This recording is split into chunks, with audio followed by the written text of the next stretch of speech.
ಇವರು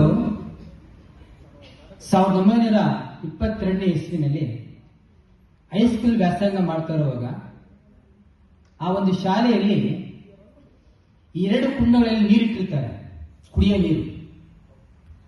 ಒಂದು ಕುಂಡದಲ್ಲಿ ಹಿಂದೂ ಪಾನಿ ಅಂತ ಹಾಕಿರ್ತಾರೆ, ಇನ್ನೊಂದು ಕುಂಡದಲ್ಲಿ ಮುಸ್ಲಿಂ ಪಾನಿ ಅಂತ ಬರೆದಿರ್ತಾರೆ.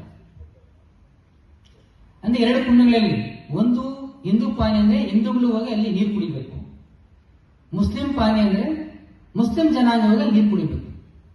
ಈ ತರ ಒಂದು ವ್ಯವಸ್ಥೆ ಮಾಡಿರ್ತಾರೆ. ಬಾಬು ಜಗಜೀವನ್ ಅವರ 14 ವರ್ಷ ವಯಸ್ಸು, ಹೈಸ್ಕೂಲಲ್ಲಿ ಓದ್ತಾ ಇರ್ತಾರೆ. ಅವ್ರೇನ್ ಮಾಡ್ತಾರೆ, ಹಿಂದೂ ಪಾನಿ ಅಂತಕ್ಕಂಥ ಮಡಿಕೆ ಏನಿದೆ ಅಲ್ಲಿ ಹೋಗಿ ನೀರು ಕುಡಿತಾರೆ. ಅಲ್ಲಿ ನೀರು ಕುಡಿದಾಗ ಇತರ ವಿದ್ಯಾರ್ಥಿಗಳು ಅದನ್ನ ಆಪೋಸಿಷನ್ ಮಾಡ್ತಾರೆ, ವಿರುದ್ಧ ವ್ಯಕ್ತಪಡಿಸ್ತಾರೆ. ಬಾಬು ಜಗಜೀವನ್ ರಾಮ್ ಅಸ್ಪೃಶ್ಯ ಜನಾಂಗ ಸೇರಿರ್ತಕ್ಕಂಥ ವ್ಯಕ್ತಿ, ಇವರು ಈ ಕುಂಡದ ನೀರು ಕುಡಿದಿದ್ದಾರೆ, ನಾವು ನೀರು ಕುಡಿಯೋದಿಲ್ಲ. ಆಗ ಅಲ್ಲಿನ ಪ್ರಾಂಶುಪಾಲರು ಮತ್ತೆ ಏನ್ ಮಾಡೋದು ಅಂತ ಹೇಳ್ಬಿಟ್ಟು ಅವರು ಇನ್ನೂ ಒಂದು ಕುಂಡ ತಂದಿಡ್ತಾರೆ. ಒಂದು ಹಿಂದೂ ಪಾನಿ, ಒಂದು ಮುಸ್ಲಿಂ ಪಾನಿ, ಇನ್ನೊಂದು ದಲಿತ ಪಾನಿ. ಇವರಿಗೆ ಸಣ್ಣ ಹುಡುಗನನ್ನೇ ಅಲ್ಲಿ ಅವ್ರಿಗೆ ಕಿಚ್ಚಿತ್ತು ಅವ್ರಿಗೆ. ಯಾಕಂದ್ರೆ 5ನೇ ತರಗತಿಯಿಂದ ನೋಡಿರ್ತಾರೆ ಅವರು. ಆಗಿನ ವ್ಯವಸ್ಥೆ ಈಗಲೇ ಈ ತರ ಇದ್ರೆ ಹಿಂದೆ ಸುಮಾರು 70 ವರ್ಷಗಳ ಹಿಂದೆ ಹೇಗಿತ್ತು ಅಂತಕ್ಕಂಥ ಯೋಚನೆ ಮಾಡ್ಬೇಕು ನಾವು. ಅವ್ರೇನ್ ಮಾಡ್ತಾರೆ ಅಂದ್ರೆ, ಈ 3 ಕುಡಿಕೆಗಳು ಇತ್ತಲ್ಲ, ಆ 3 ಕುಡಿಕೆಗಳನ್ನ ಒಳಗೆ ಬಿಸಾಕ್ತಾರೆ ಅವರು.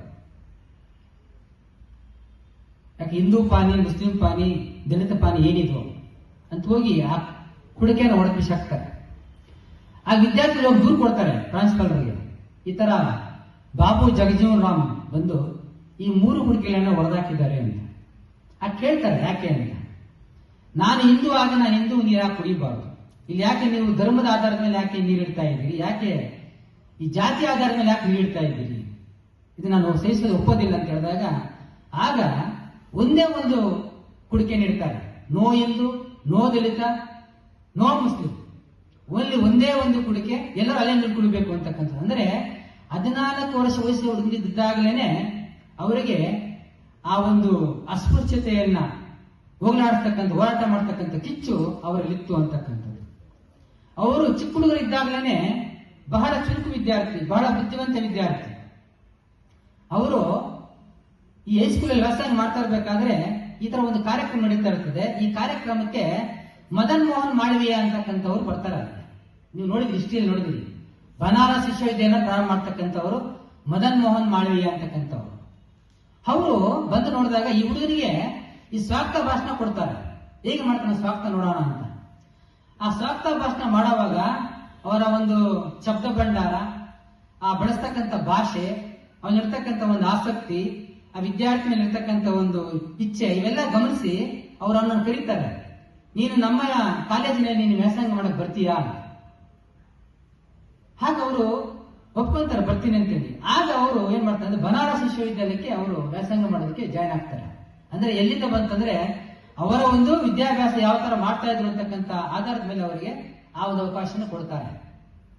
ನಮಗೆ ಇವರ ಋಣ ನಮ್ಮ ಮೇಲೆ ಇದೆ, ನಮ್ಮೆಲ್ಲರ ಮೇಲೆ ಇದೆ. ಇಡೀ ಭಾರತದ ಮೇಲೆ ಇವರ ಋಣ ನಮ್ಮ ಮೇಲೆ. ಇವರೆಲ್ಲ ಹೋರಾಟ ಮಾಡಿ ಆಗಿನ ಕಾಲದಲ್ಲಿನೇ ದಲಿತ ಪರ ಸಂಘಟನೆಗಳೆಲ್ಲ ಒಗ್ಗೂಡಿಸಿ ಸಂಘಗಳನ್ನ ಕಟ್ಟಿ ಅಲ್ಲಿರ್ತಕ್ಕಂಥ ಅಸ್ಪೃಶ್ಯತೆಯನ್ನು ಹೋಗಲಾಡಿಸಿ ಅವರು 1931ನೇ ಇಸ್ವಿನಲ್ಲಿ BSc ಮುಗಿಸಿ ನೇರವಾಗಿ ಅವರು ಚಳುವಳಿಗೆ ಧುಮುಕ್ತಾರೆ. ಆಗಿನ ಕಾಲಕ್ಕೆ ಮಹಾತ್ಮ ಗಾಂಧಿ ಇವರೆಲ್ಲ ಹೋರಾಟ ಮಾಡ್ತಾ ಇರ್ತಾರೆ. 31ರಲ್ಲೇ ಚಳುವಳಿಗೆ ಧುಮುಕಿ 42ನೇ ಇಸ್ವಿ ಕ್ವಿಟ್ ಇಂಡಿಯಾ ಚಳುವಳಿ, ಆ ಒಂದು ಚಳುವಳಿಯಲ್ಲಿ ಜೈಲ್ ಪಾಲಾಗ್ತಾರೆ.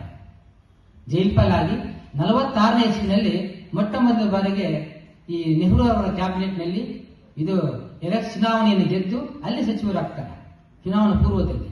ನಂತರ ಸುಮಾರು 30 ವರ್ಷಗಳ ಕಾಲ ಸಚಿವರಾಗಿ ಕೆಲಸ ಮಾಡ್ತಾರೆ. ಅದಕ್ಕೋಸ್ಕರವಾಗಿ ಇವ್ರು ಹಾಕೊಂಡಿರ್ತಕ್ಕಂಥ ಒಂದು ಏನು ಹಾದಿ ಇದೆ ಅದನ್ನು ನಾವು ಪಾಲನೆ ಮಾಡ್ಬೇಕಂತಕ್ಕಂಥದ್ದು ಅಂತ. ಅದಕ್ಕೆ ನಾವು ಹೇಳ್ತೀವಿ, ಎಲ್ಲಾರಿಗೂ ಒಂದೊಂದು ಅಂಶನ ಕಲಿಬೇಕು ಅಂತಕ್ಕಂಥ. ಸರ್ವಜ್ಞನಾದ ಎಲ್ಲರಲ್ಲೂ ಒಂದೊಂದು ಕಲಿತು ಸರ್ವಜ್ಞನಾದ. ಅದೇ ರೀತಿಯಾಗಿ ನಾವು ಈ ರಾಷ್ಟ್ರ ನಾಯಕರ ಬಗ್ಗೆ ಏನ್ ಕಲಿಬೇಕಂದ್ರೆ, ಅವ್ರಿಗೆ ಎಷ್ಟೇ ಕಷ್ಟ ಇದ್ರೂ ಕೂಡ ಒಂದು ಚಮ್ಮಾರ ಕುಟುಂಬದಲ್ಲಿ ಹುಟ್ಟಿ ಶೋಭಿರಾಮ್ ಮತ್ತು ವಾಸಂತಿ ದೇವಿ ಅಂತ ದಂಪತಿಗಳಿಗೆ 1908 ಏಪ್ರಿಲ್ 5ನೇ ತಾರೀಕಿನಲ್ಲಿ ಬಿಹಾರದ ಚಾಂದ್ವಾದಲ್ಲಿ ಜನಿಸತಕ್ಕಂಥ ಇವ್ರಿಗೊಬ್ಬ ಅಣ್ಣ ಮತ್ತು ಇಬ್ಬರು ತಂಗಿಯರಿರ್ತಾರೆ. ಆ ಒಂದು ಕುಟುಂಬದಲ್ಲಿ ಹುಟ್ಟಿ ಅವರ ತಂದೆ ಆಗಿನ ಕಾಲಕ್ಕೆ ಆ ಇದರಲ್ಲಿ ಏನಂತಾರೆ ನಾವು ಈ ಬ್ರಿಟಿಷ್ ಸೈನ್ಯದಲ್ಲಿ ಒಂದು ಕೆಳಮಟ್ಟದ ಅಧಿಕಾರಿಯಾಗಿ ಕೆಲಸ ಮಾಡ್ತಾ ಇರ್ತಾರೆ. ಅಲ್ಲೇ ಅವರು ಶೋಷಿತ. ಎಲ್ಲಿ ಗೊತ್ತಾಗಿತ್ತು ಇವ್ರಿಗಂದ್ರೆ ಅವ್ರ ತಂದೆಗೆ ಏನು ಸೈನ್ಯದಲ್ಲಿ ಆಗ್ತಾ ಇತ್ತು ಶೋಷಣೆ, ಅದನ್ನ ಕಣ್ಣಾಗಿ ನೋಡಿರ್ತಾರೆ ಇವರು. ಅದನ್ನು ನೋಡಿ ಈಗ ನಮ್ಮ ಸಾಹಿತ್ಯ ಬರೀತಾರೆ. ನಮ್ಗೆ ದಲಿತ ಬಂಡಾಯ ಸಾಹಿತ್ಯ ಅಂತ ಬರ್ತದೆ. ನಮ್ಮಲ್ಲಿ ಸಾಹಿತ್ಯ 4 ಬರ್ತದೆ. ಒಂದು ನವೋದಯ, ನವ್ಯ, ದಲಿತ ಬಂಡಾಯ, ಪ್ರಗತಿಶೀಲ ಸಾಹಿತ್ಯ ಅಂತ 4 ಬರ್ತದೆ.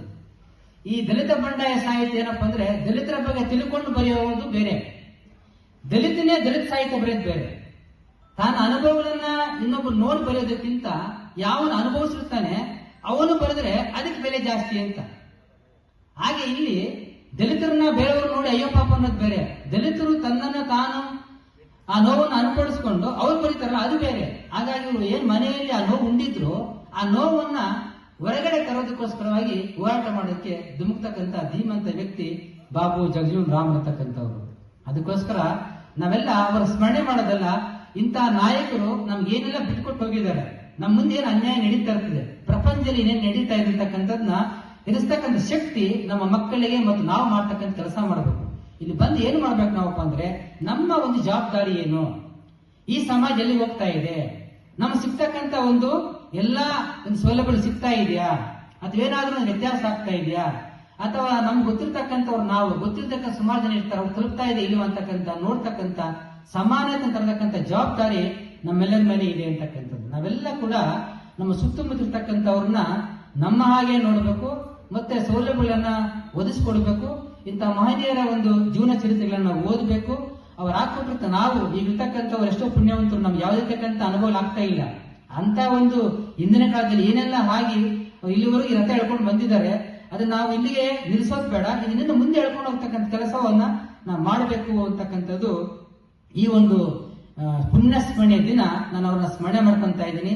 ಅವರ ಮಗಳು ಮೀರಾ ಕುಮಾರ್ ಅಂತಕ್ಕಂಥವ್ರು 2014ರಲ್ಲಿ ತಾವೆಲ್ಲ ನೋಡಿರ್ತೀರಿ, ಅವರು ಈ ಭಾರತದ ಮೊದಲ ಒಂದು ಸ್ಪೀಕರ್ ಆಗಿ ನಮ್ಮ ಈ ಕೆಲಸ ಮಾಡಿದ್ದಾರೆ. ಅವರ ಮಗಳು ಮೀರಾ ಕುಮಾರ್ ಅಂತಕ್ಕಂಥವರು, ಅವರು ಕೂಡ ಈ ಕೇಂದ್ರ ಸರ್ಕಾರದಲ್ಲಿ ಕೆಲಸವನ್ನು ಮಾಡಿದ್ದಾರೆ. ಹಾಗಾಗಿ ಹಲವಾರು ಯಾರೇ ಒಬ್ಬ ದಲಿತ ಸಮಾಜದಲ್ಲಿ ಹುಟ್ಟಿರ್ತಕ್ಕಂಥ ಒಬ್ಬ ವ್ಯಕ್ತಿ ಸುಮಾರು 50 ದಶಕಗಳ ಕಾಲ ರಾಜಕೀಯದಲ್ಲಿದ್ದು ಎಲ್ಲಾ ಹಂತದ ಸಚಿವರಾಗಿ ಕೆಲಸ ಮಾಡತಕ್ಕಂಥದ್ದು ಹೆಗ್ಗಳಿಕೆ ಅಂತ ಆಗ್ಲೇ ಒಬ್ರು ಹೇಳ್ತಾ ಇದ್ರು. ಈ ಕಾಂಗ್ರೆಸ್ ಪಕ್ಷದ ಅಧ್ಯಕ್ಷರಾಗಿರ್ತಕ್ಕಂಥ ಇಬ್ಬರು ಮಾತ್ರ, ಒಬ್ಬರು ಬಾಬು ಜಗಜೀವನ್ ರಾಮ್ ಅವರು, ಆದ್ರೆ ಈಗ ಮಲ್ಲಿಕಾರ್ಜುನ ಖರ್ಗೆ ಸಾಹೇಬ್ ಯಾರು ಹೇಳ್ತಾ ಇದ್ರು ಆಗ್ಲೇ. ಹಾಗಾಗಿ ಎಲ್ಲಾ ಮಜಲುಗಳನ್ನ ಕಂಡಂತಹ ಏಕೈಕ ವ್ಯಕ್ತಿ ಡಾಕ್ಟರ್ ಬಾಬು ಜಗಜೀವನ್ ರಾಮ್ ಅವರನ್ನ ಬಾಬೂಜಿ ಅಂತ ನಾವು ಕರಿತೀವಿ. ಹಾಗಾಗಿ ತಾವೆಲ್ಲರೂ ಕೂಡ ಇನ್ನೊಬ್ಬರನ್ನು ನೋಡಿ ಕಲಿಬೇಕು ಅಂತಕ್ಕ ಅದಕ್ಕೆ ಒಂದು ಪದ್ಯ ಬರ್ತದೆ. ಕೆಲವೊಮ್ಮೆ ಬಲ್ಲವರಿಂದ ಕಲಿತು, ಕೆಲವೊಮ್ಮೆ ಶಾಸ್ತ್ರಂ ಕೇಳ್ತಂ, ಕೆಲವೊಮ್ಮೆ ಮಾಡ್ಪವರಂ ಕಂಡು, ಕೆಲವೊಮ್ಮೆ ಸುಜ್ಞಾನಂ ನೋಡುತ್ತಂ, ಕೆಲವೊಮ್ಮೆ ಸಜ್ಜನ ಸಂಘದಿಂದ ಅರಿಯಲ್ ಸರ್ವಣಪ್ಪಂ ನರಂ ಪಲುಂಪಡ ಸಮುದ್ರವೈ ಹರಹರ ಶ್ರೀ ಸೋಮೇಶ್ವರ ಅಂತ. ಅಂದ್ರೆ ನಾವು ಕೆಲವನ್ನ ನೋಡಿ ಕಲಿತೀವಿ, ಕೆಲವನ್ನ ಸಂಘ ಮಾಡಿ ಕಲಿತೀವಿ, ಕೆಲವರನ್ನ ಜೊತೆಲಿದ್ದು ಕಲಿತೀವಿ. ಹಂಗೆ ಕಲಿಕೆ ಅಂತಕ್ಕಂಥದ್ದು ಬೇರೆ ಬೇರೆ ರೀತಿಯಲ್ಲಿ ಕಲಿತದೆ. ಈಗ ಸರ್ವಜ್ಞ ಅಂತ ಒಬ್ಬನೇ ಆಗಲಿಲ್ಲ, ಸರ್ವರಲ್ಲಿ ಒಂದೊಂದು ಅಂಶವನ್ನ ಕಲಿತು ಒಂದು ಅಕ್ಷರ ಕಲಿತು ಸರ್ವಜ್ಞನಾಗಿದ್ದಾನೆ. ಅದೇ ರೀತಿ ನಾವು ಈ ರಾಜಕೀಯ ಏನು ನಮ್ಮ ಹೋರಾಟ ಮಾಡಿದ್ದಾರೆ, ರಾಷ್ಟ್ರ ನಾಯಕರಿದ್ದಾರೆ, ಇವರಲ್ಲಿರ್ತಕ್ಕಂಥ ಒಳ್ಳೆಯ ಭಾವನೆಗಳನ್ನ ಮೈಗೂಡಿಸಿಕೊಂಡು ಆ ಒಂದು ದೇಶ ಪ್ರೇಮವನ್ನ, ಆ ದೇಶ ಭಕ್ತಿಯನ್ನ ನಾವು ಅಳವಡಿಸಿಕೊಂಡು